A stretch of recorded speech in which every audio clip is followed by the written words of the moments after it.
Afternoon. Afternoon. It's live streaming is on. Try check. Well done for setting it up. You succeeded where I failed.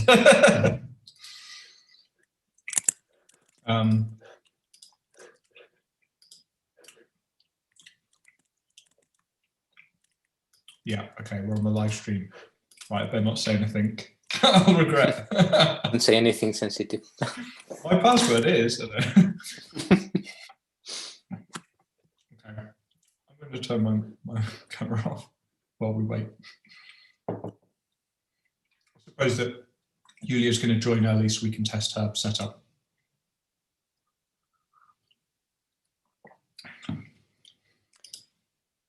Is it normal that I have to admit everyone by hand? To do what? Is it okay that I have to admit everyone by hand? No, it didn't do that yesterday. I believe there's a setting for this. I'll talk to you on the Slack. Okay.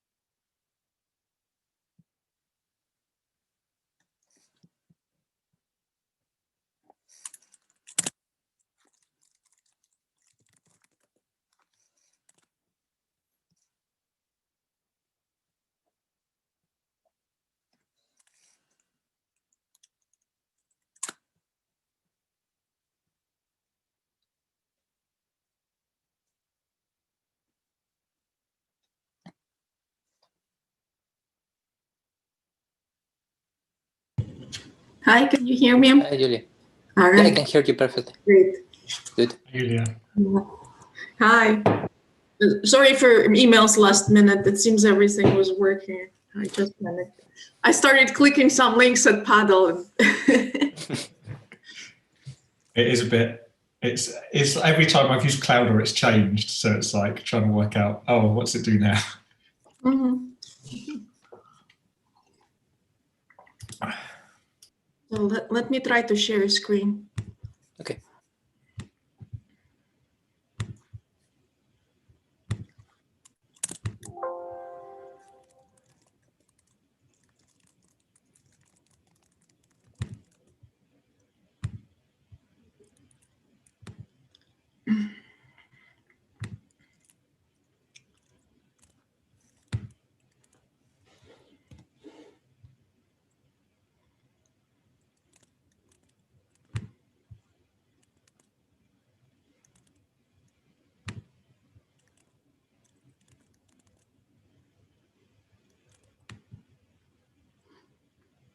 It seems my sharing screen is disabled.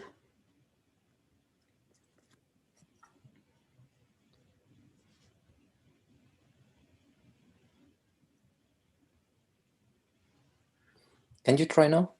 Mm-hmm.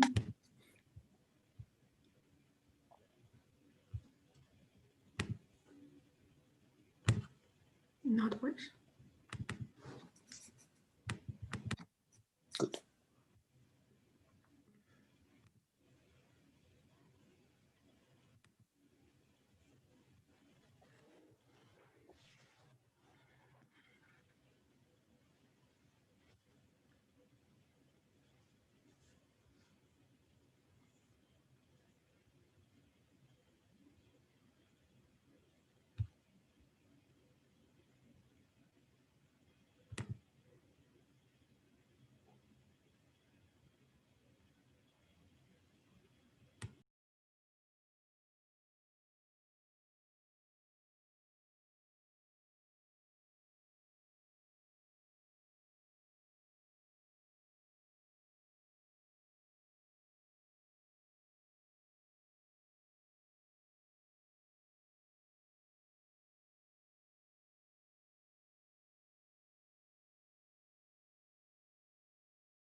Okay, I think we can start. So welcome to the second day of PADL. I hope we don't have the same technical problems that we had yesterday. And okay, so it's my pleasure to introduce the second keynote speaker. She's Julia Lierler. She's an associate professor in computer science at the University of Nebraska in Omaha, and she's the director of the Knowledge Representation and Natural Language Understanding Lab. She has a long experience working with declarative and logic programming, with many significant contributions in the combination of SAT and SMT solver technology in the area of constraint and programming. And it has also many applications in areas like natural language understanding. And well, today she will talk about SMT-based constraint and set solver, EZSMT. So please go ahead. Thank you very much for the introduction. And I'll talk today about SMT-based constraint answer set solver, EZSMT. I also would like to give special thanks to Dasha and Benjamin Susman, former student at the University of Nebraska, who co-authored the work on the system EZSMT. But first things first, the question that comes to mind originally, what's constraint answer set programming? And actually, to answer that, we'll be talking about answer set programming for just a while. So answer set programming is the prominent declarative constraint programming paradigm geared towards solving difficult combinatorial search problems. Popular in knowledge representation and reasoning. Syntactically, the language of logic programs is supported by answer set programming tools and it roots in Prolog. Semantically, answer semantics is used to interpret those programs. It's also known under stable models term. In practice, an ASP user encodes the specifications of a problem in a way that the answer sets of the problem are in one-to-one correspondent with the solutions to the problem. And an answer set solving system is used to enumerate answer sets of a program. So we'll use a running example in this presentation. And so it's a variant of traveling sales problem where we are given a graph consisting of nodes as cities and edges as roads. Each road directly connects a pair of cities and costs the salesman some time to go through. The salesman wants to pass each city exactly once. And we are asked to find a route traversing all the cities and a certain maximum cost of total times starting and finishing at a particular initial city. So it's a variant of traveling salesman problem. As here we turned it into a decision problem rather than an optimization problem. Plus, we'll actually at least originally insist that the numeric values associated with each road are integers. And so here is a sample instance of this problem.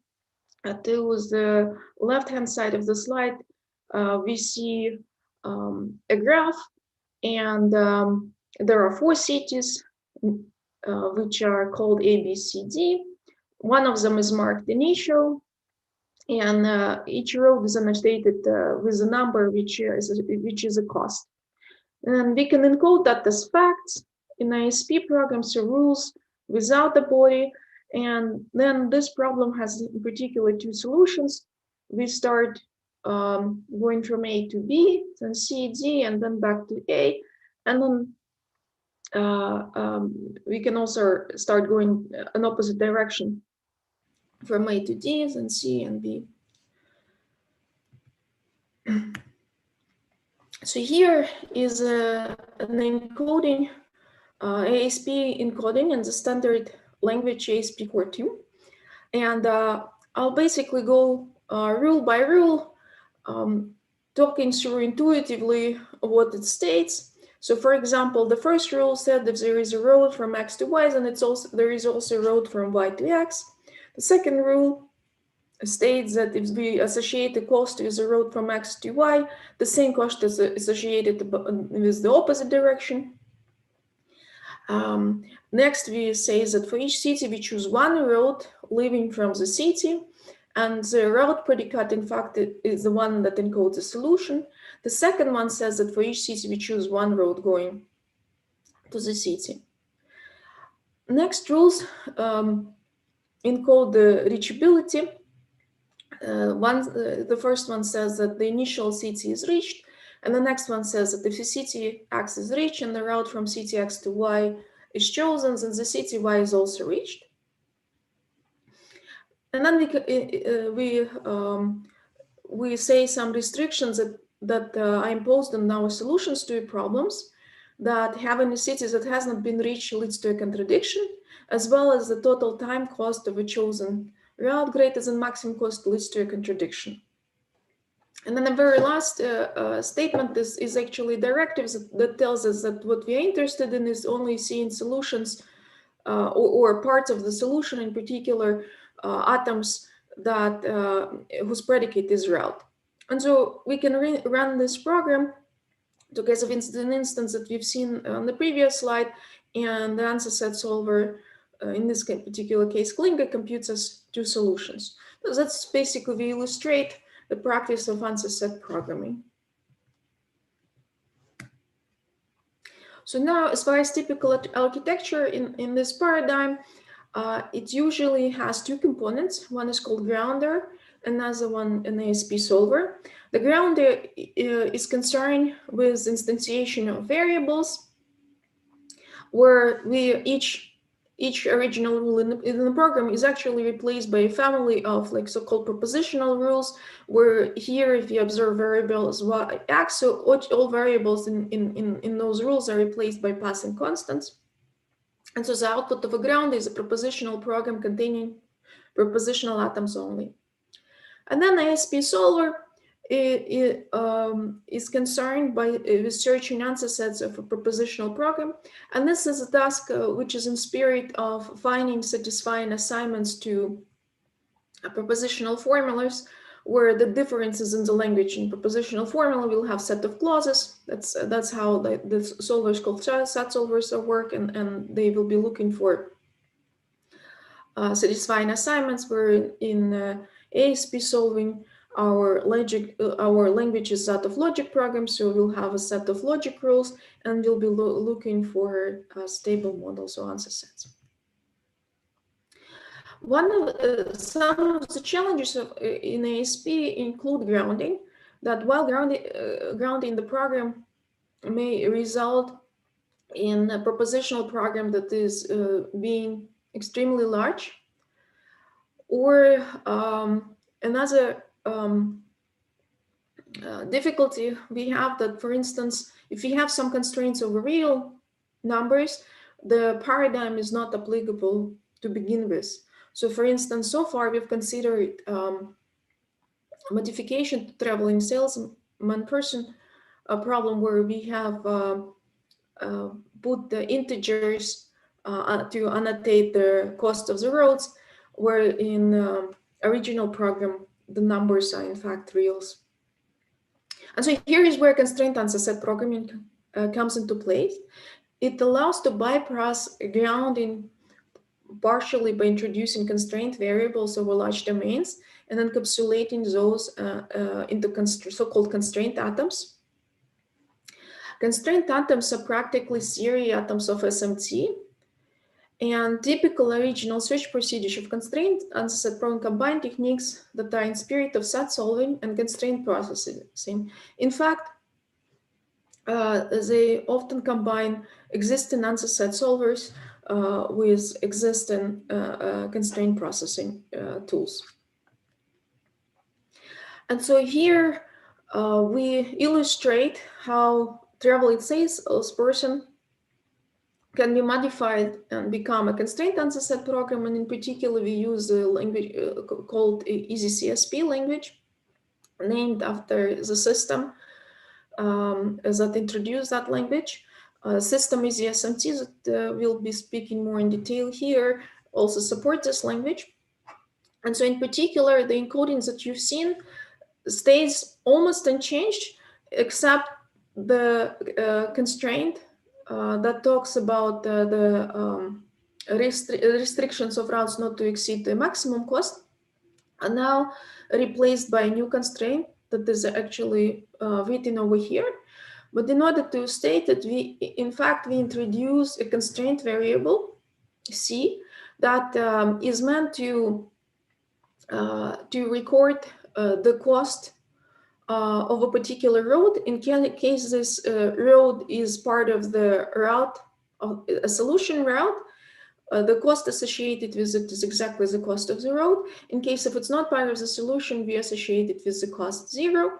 And then we require that the sum of all of the costs shouldn't exceed the given maximum cost. Again, in this particular case, the problem didn't necessarily have the grounding bottleneck, but with this new formulation and given, for example, such a system as EZCSP or EZSMT, we are in fact capable to solve traveling sales problem also with real numbers. Whereas, as you've seen, as far as programming methodology is concerned, the principles of encoding the problems, they stay the same as in answer set programming. So here, it's worth noting the relatives of EZSMTs that we'll be talking about, and in particular, at this point, we can roughly group constraint answer set program systems into two groups. One is native solvers, and other is translational solvers. We'll be talking about translational solving approach implemented in EZSMT today. But EZSMT is in fact not the only system of its kind. There is, for example, system DINGE and ASP2SMT, where behind their implementation, while taking constraint answer set programs, and they translate it into some other automated reasoning paradigm. So in this particular case, in all cases, it was SMT.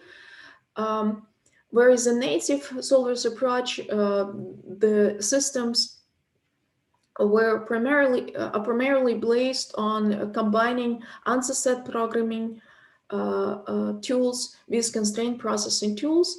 For instance, system CleanCon from University of Potsdam originated by combining solving of Klinger with a constraint solver called G-code. So it's also interesting to remark on the relative of constraint answer set programming paradigm, and some for instance, we already heard, so like SMT, we mentioned this paradigm, and natural question would be like, oh, okay, so there is constraint answer set programming, there is SMT, there is also constraint logic programming. And so this slide is there to show that when we talk about those paradigms and their relations, that it's actually convenient to separate the constraints portion out, as in some sense all of them originate from some to the root paradigm and extended with constraints. And so it makes sense to then talk about the relation of ASP and SAT, as well as relation of ASP and logic programming. And so if we draw a parallel between ASP and SAT, then on one hand, both paradigms model search problems in a way that theorists in those paradigms have models that are in one-to-one correspondence with solution of a given problems. And solving techniques are typically based on the sophisticated extension of DPLL backtrack search procedure. The difference though is that answer set programming provides a declarative constraint programming language, while SAT doesn't. So maybe to draw a parallel, it's a little bit for this comparing programming in high-level programming language such as C++ versus assembler.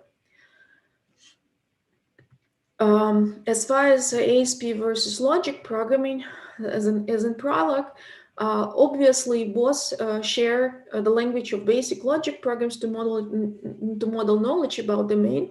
Yet there is a significant difference in modeling techniques and programming methodologies that are orthogonal in those two paradigms, and the primarily solving mechanism behind Prolog system is SLD resolution.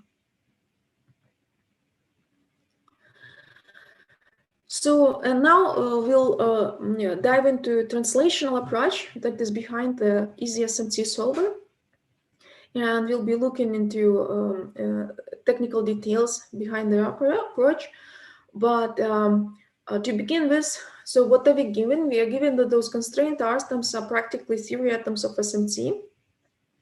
And originally search procedures of SAS were combining answer set solvers, which are in spirit of SAT solving, together with constraint processing, where research procedures of SMT extend those of SAT solving. And so the natural question would be, why not to use SMT solvers in place of specialized procedures? And that's exactly what we investigated while working on EZSMT. And so as far as foundations behind SMT used for constraint answer set programming, this slide presents a nutshell, whereas in slides to come, I'll be putting many of those terms on the screen.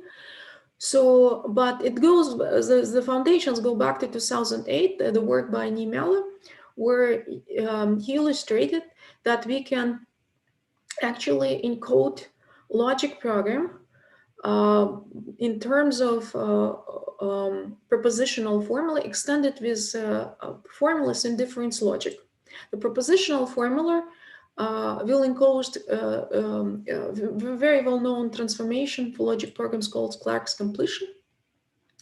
And the difference logic formula will encode so-called level ranking formulas. And when we have this SMT formula, which is it has the following property: the models of this SMT formula are in one-to-one correspondence with answer sets of logic programs. So in this regard, what the Niemela proposed is a possibility to utilize SMT solvers to find answer set programs. And in fact, there is an implementation that does just that, coming from Aalto University.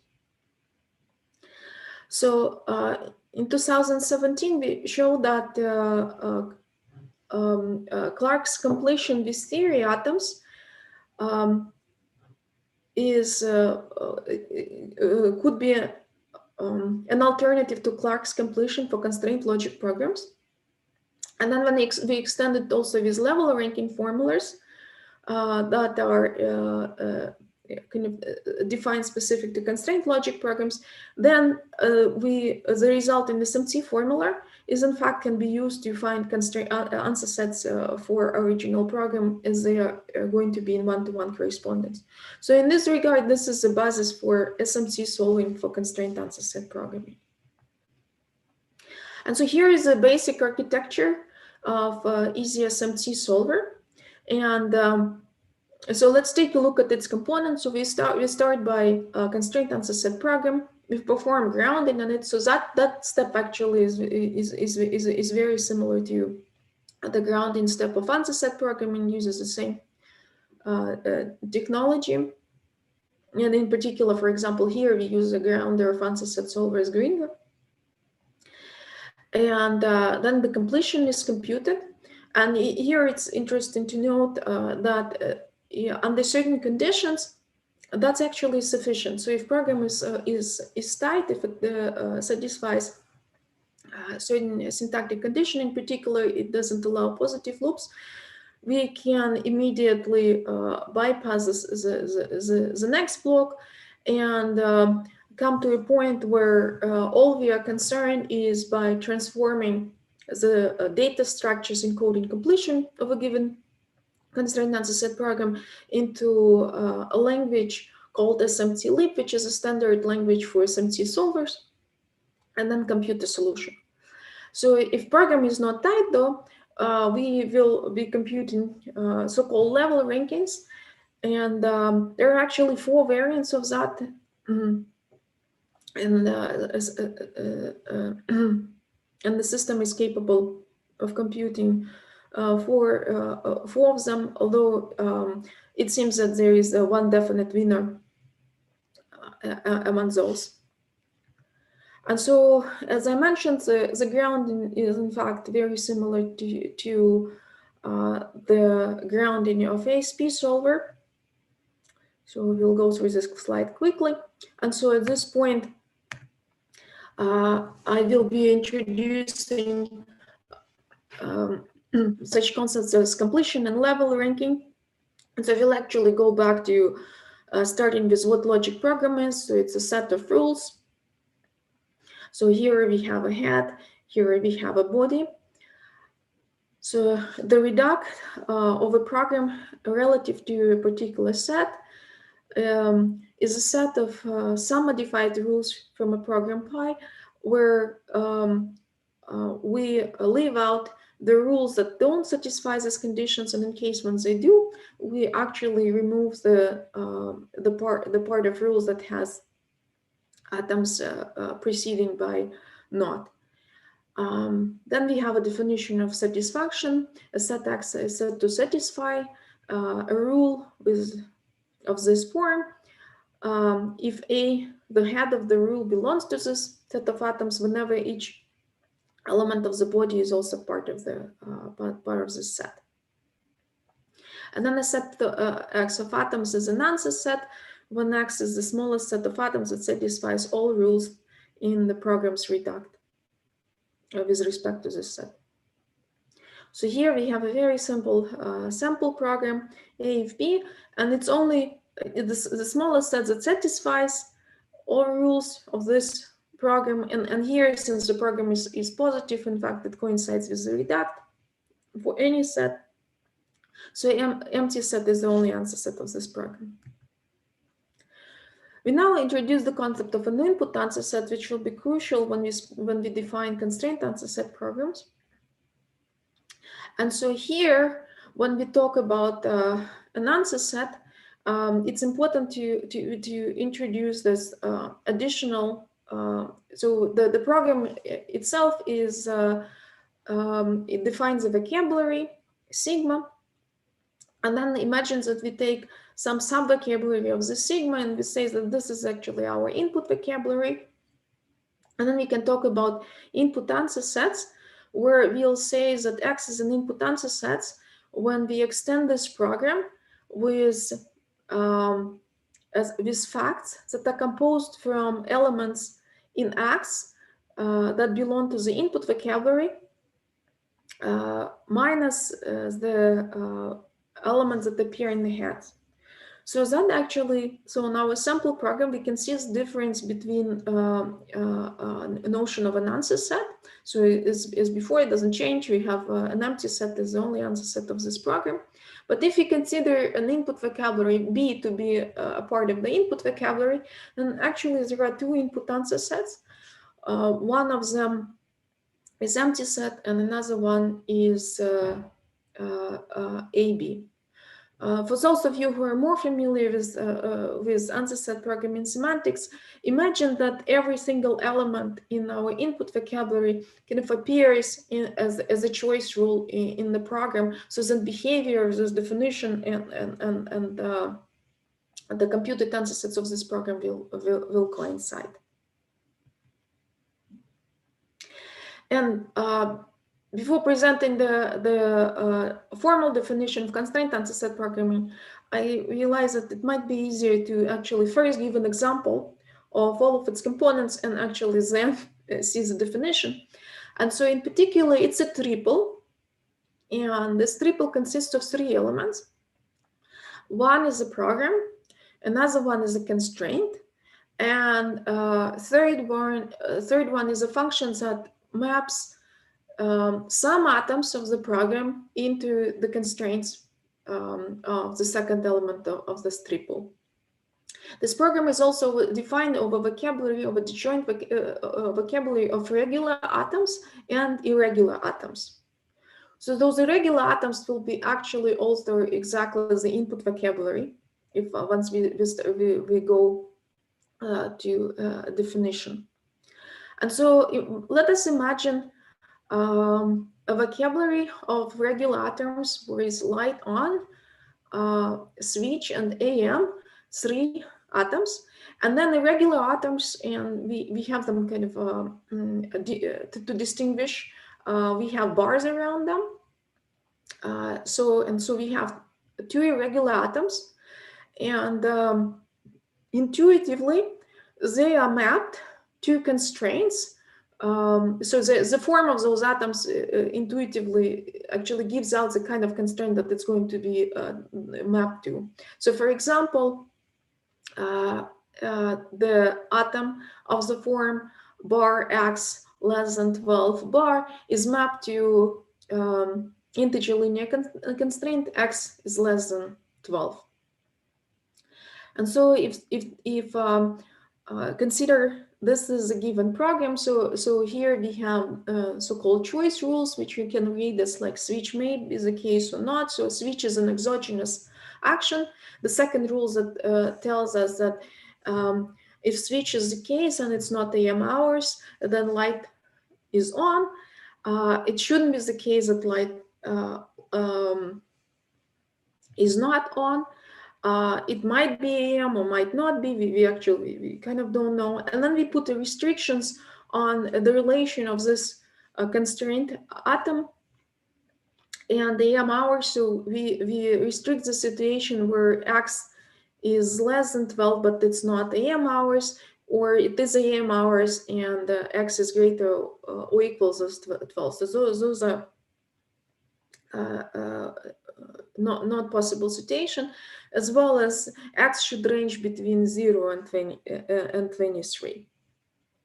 So if we were to compute input answer sets to this program, there is actually the single input answer set has the following form. And based on this answer set, we compute an integer linear constraint satisfaction problem. And in particular, as you can see, the irregular atom of appearing in our input answer set becomes part of integer linear constraints program in the form of constraint that it's mapped to. And then also we have other also the other irregular atoms in our problem. So the constraints associated with the complements of those atoms are actually added here. And so this is how the integer linear constraint satisfaction problem is formed. And at this point, we solve a number of inequalities, we find a solution to it, and that actually tells us that okay, constraint answer set program that we actually have on the slide, and it has solutions. And so while this is an answer set, when we extend it with a particular assignment of variable x, that would be an extended answer set. So here we have 12 extended answer sets to this program. And so here is a formal definition. And as you might have guessed, so we have a vocabulary, sets of constraint, an adjunctive function from our irregular atoms to the constraints. We have some restriction on the program. In particular, we don't allow irregular atoms in the heads of the program. And so constraint answer set program is a triple consisting of a logic program, sets of constraint, and the function mapping irregular atoms into constraints.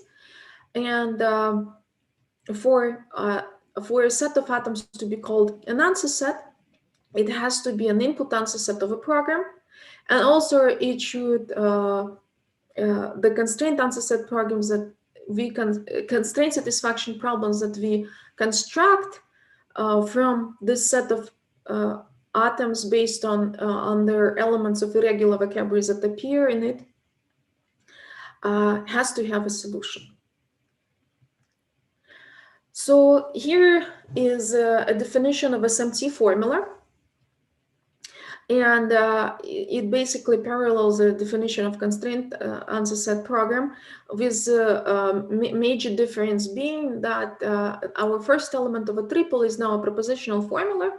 And if previously we required the set of atoms to be an input answer set of a program, so now we require the set of atoms to be a model of propositional formula. And the remainder, as you can see, is this element of constructing constraint satisfaction problem and requiring the text that there is also a solution to it, is actually the same. So So here it's worth to remark that this is somewhat unusual definition of SMT formulas, where we refer to constraint satisfaction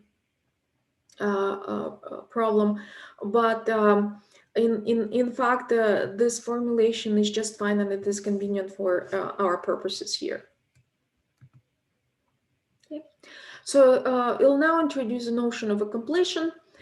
Completion of a program is a set of classical formulas where we rewrite logic rules syntactically. In particular, we reverse the order of an error, so and then we get an implication. So body implies head, and then within the body we replace commas by conjunction and the symbol not by classical negations.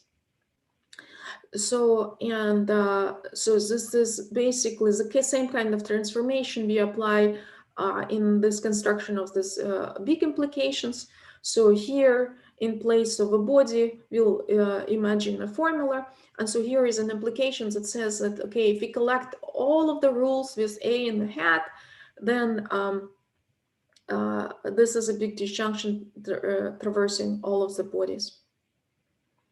So for our purposes, we need to extend this definition from 1978 to the input completion. And so here we allow an input vocabulary. We allow to denote certain atoms of the programs to be input outputs, and well, this implication stays the same. When constructing this particular implication, we only construct it for atoms that are actually outside of our input vocabulary. And now we immediately present a level ranking definition that takes into account input vocabulary, and in particular, a function LR is called a level ranking. So when it's a function from sets atoms to natural numbers, when for every atom in the set we can the following condition is satisfied, we can find a body in the rules of the program that have this atom in the head, such that X satisfies the body, and for every element in the positive part of the body not proceeding by not, we actually, the following inequality holds. And the important result by Niemela that then was extended in 2017 to the notion of an input level ranking is that given the program, if we compute its completion and consider models of a completion of the program, then those models will happen to be input answer sets if and only if we can construct a level ranking for this particular set. And so this actually gives us, those two results give us a way to extend the completion so that to accommodate this level ranking requirement, so that we can actually use SMT solvers for computing answer sets of the program. So in particular, as you can see here, we are constructing now SMT formula, and this we can see from this addition to the completion formulas that you've seen before. Well, this implications, those implications stays the same. The second implications that we've seen in completion has the second element, which actually is an addition of those additional constraint atoms that are meant to encode the level ranking requirement. And so if we now proceed to computing models of these formulas, they'll happen to be in one-to-one correspondence with answer sets of a program. And this fact is actually due to this theorem that you've already seen. And the irregular atoms that have been introduced in translations are meant to capture level ranking requirement. So now the step from constraint answer set programming to SMT is identical. The only difference that that at this point we to begin with we start with non-empty a set of constraints and irregular atoms that have to be accommodated in a constructed SMT formula. But otherwise, the process of constructing a completion or input completion and extending it with atoms accommodating restriction for level ranking stays the same. And as mentioned before, when programs are tight, then in fact, it's sufficient to simply compute input completion and not introduce the level ranking atoms. And we will then still have a formula whose models are in one-to-one correspondence with answer sets of constraint answer set program. And so here, this is just a slide to illustrate this parallel between constraint answer set program and SMT formulas. And in particular, here the program is indeed tight. So in this regard, this is a formula equivalent to input completion. And so while this triple gives us constraint answer set programming, if we replace pi1 by f of pi1, the result is going to be a SMT formula whose models are in one-to-one correspondence with answer sets of this program. And that's exactly what we see on this slide. So at this point, we actually went through all of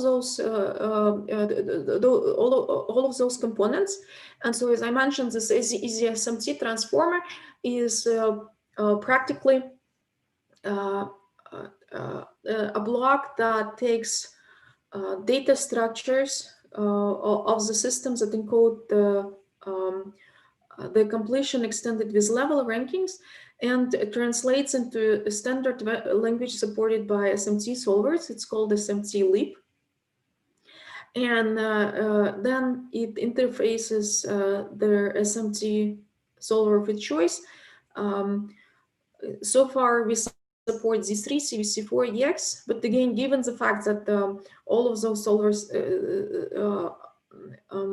support the standard language, incorporating yet another SMT solver is a simple matter. And so at this point, it might be interesting to look at some experimental results. To begin with, let me explain a little bit how to read certain things in this table. So on one hand, so in bold, we kind of identify the winner. On the other hand, if you take a look at this number in parentheses here, that tells us how many benchmarks we did have at our disposal to begin with. Over here, when you see the number in parentheses, that tells us that there were so many timeouts. And so over here, we have categories. So in particular, when it says NT, that means the program is non-tight. So in fact, there are not too many non-tight programs that we were able to find in the literature. The remainder of the programs is tight. So in this regard, to find solutions for those problems, there was no need to find level rankings. Completion was enough. So when you see IL, that means that the kind of constraint satisfaction problems that we revealed were integer linear. Over here, we have integer nonlinear constraints. Here we have constraints over real numbers, linear constraints over real numbers. Here, real nonlinear numbers constraints are involved. And over here, we have integer mixed linear problems. Notice how for example, for the very last one, it turns out that EZSMT so far is in fact the only system capable of modeling problems with such constraints. Another thing to remark maybe is that those experiments show that, for instance, the fact that EZSMT can interface different SMT solvers is obviously of benefit. As for example, over here we have X is a definite winner, so over here Z3 is a winner. So it definitely makes sense to interface multiple solving procedures. And so at this point, I'll go to conclusions. So constraint answer set programs are traditional solved by ASP solvers and finite domain constraint solvers. In EZSMT, we solve those by SMT solvers. Experimental analysis shows that EZSMT is a viable tool for finding solution to constraint answer set programs. It also offers constraint theory atom solver theories that no other constraint answer set programming tool can handle.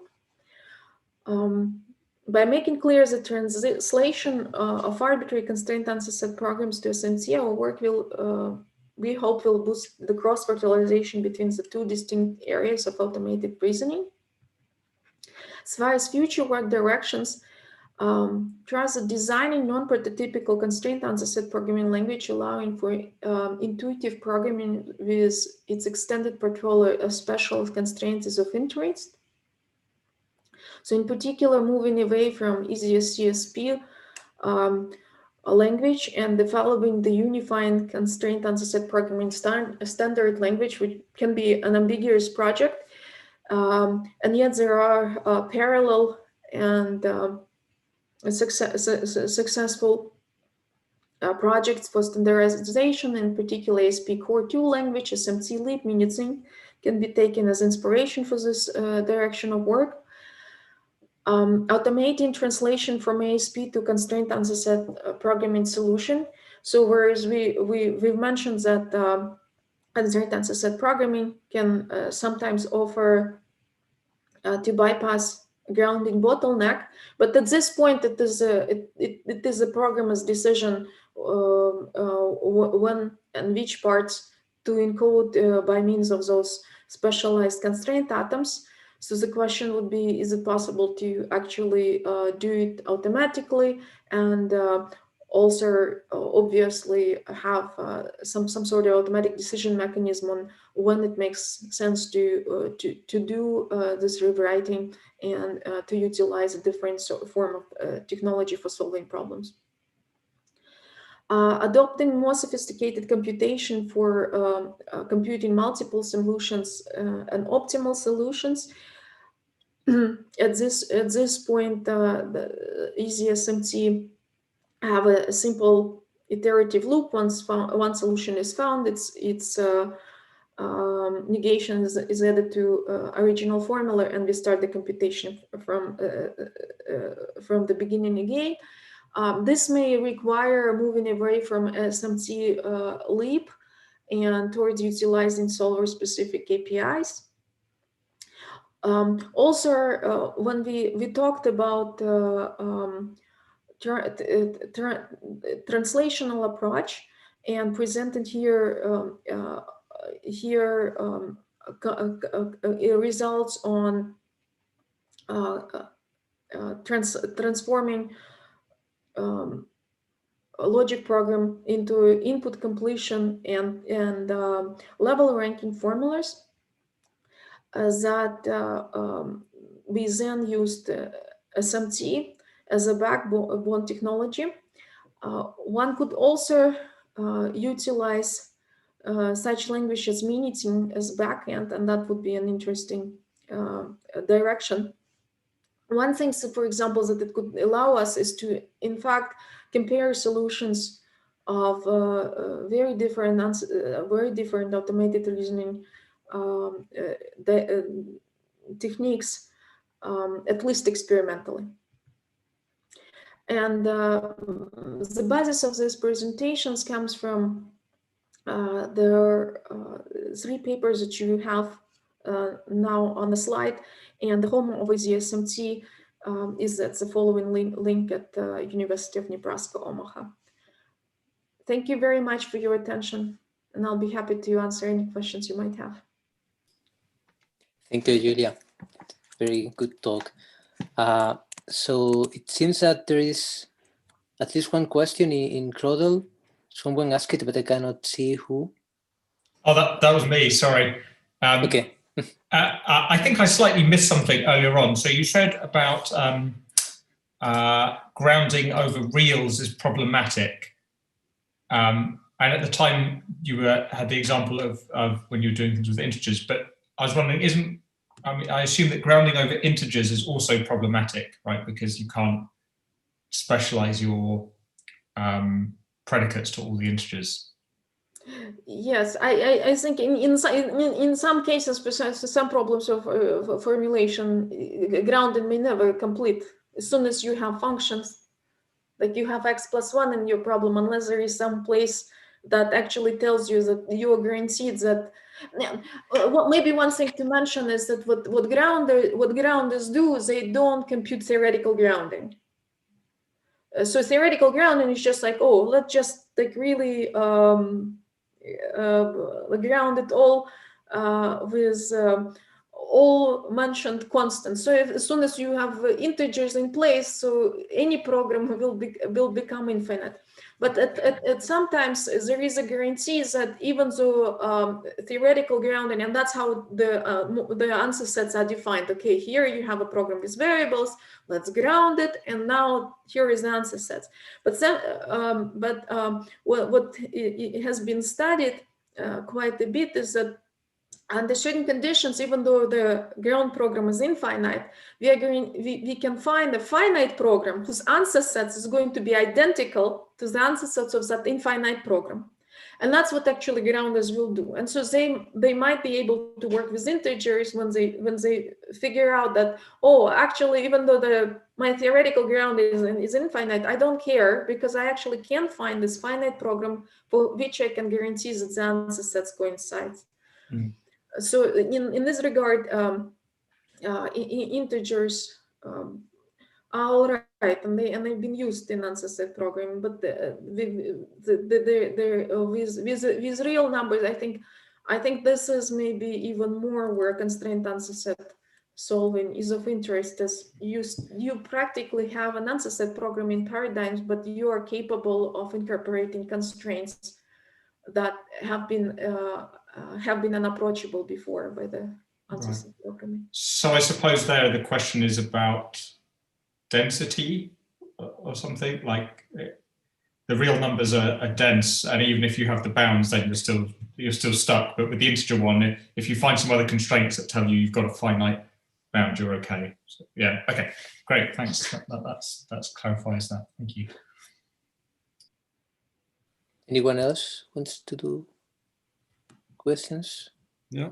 Okay, Hannes, please. Yeah. Okay. I have a question. So, which kind of theories are important for which you have offered in SMT? You have a lot of different theories, and which kind of theories are important for this? And could you exploit that you have so many theories in the SMT backend? That's actually a wonderful question. That's really my hope, and I think that's where really an interesting direction for this works. And in this time we have the prototypical solver, but obviously since it exists and the key technology is there now, for example, we could offer. We can offer a constraint answer set programming modular vector theory, let's say, a modular array theory.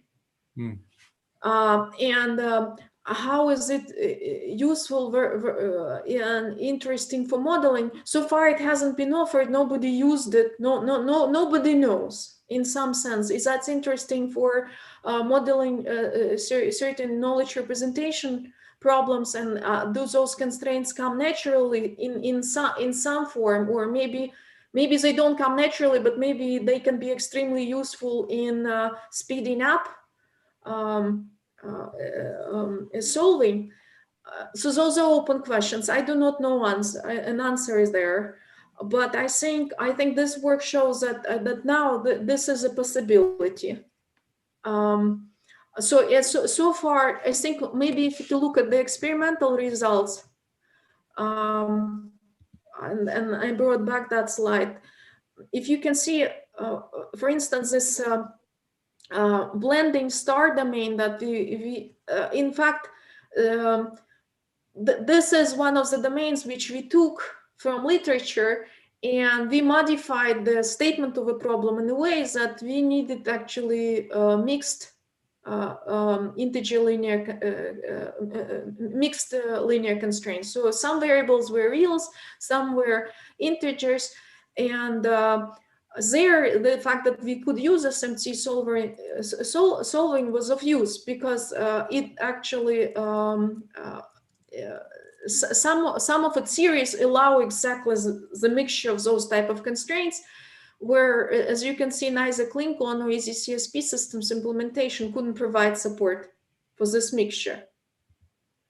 And so again, this was some benchmark from the literature where we just modified the requirement, and that was quite natural. So it didn't sound artificial to us, this modification. Mm-hmm. So in some sense, I think it.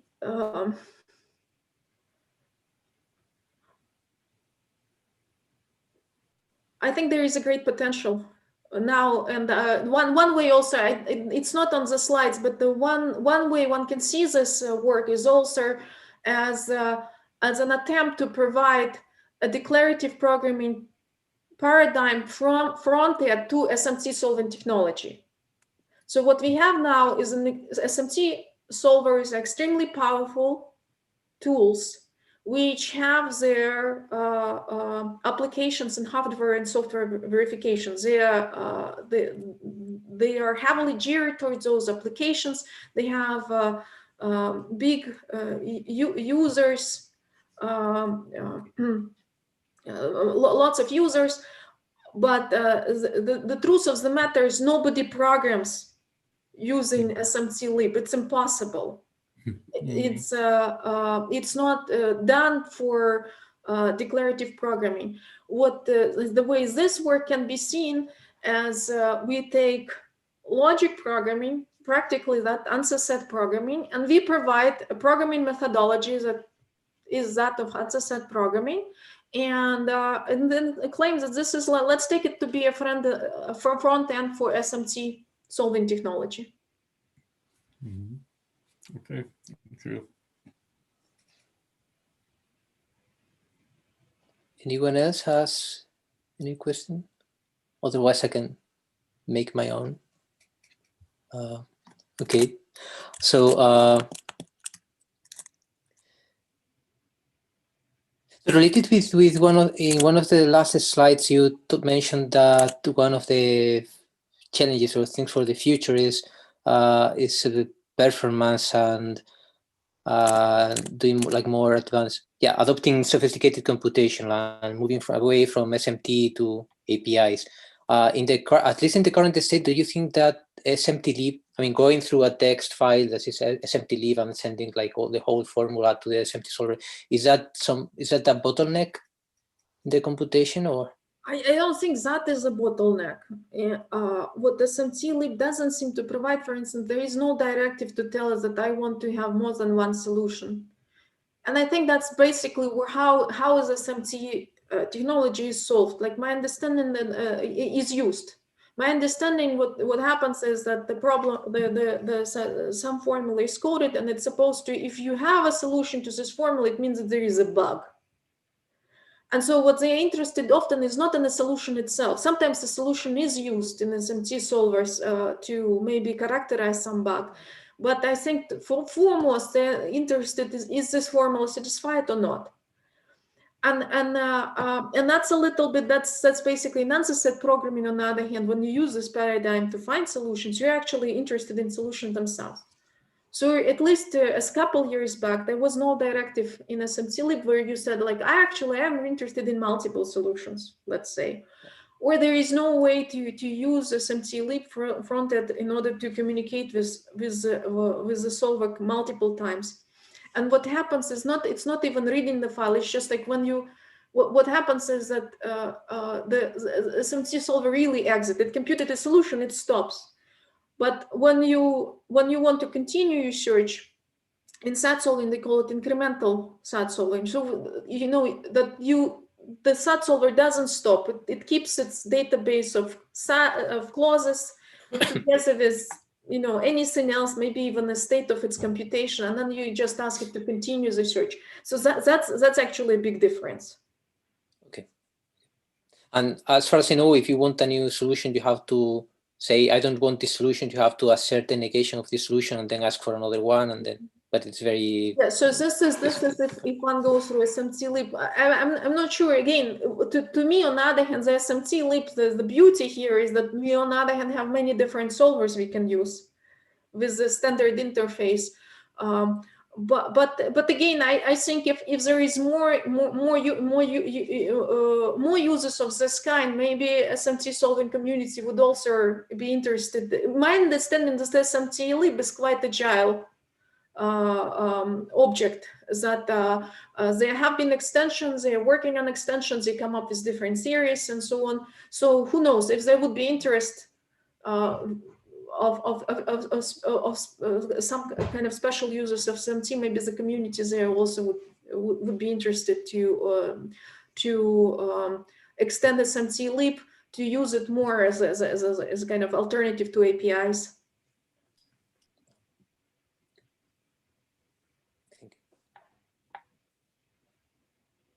So if no one else wants to do questions, so thanks, Julia. Thank you very much. It's been a true pleasure. Thank you, Julia.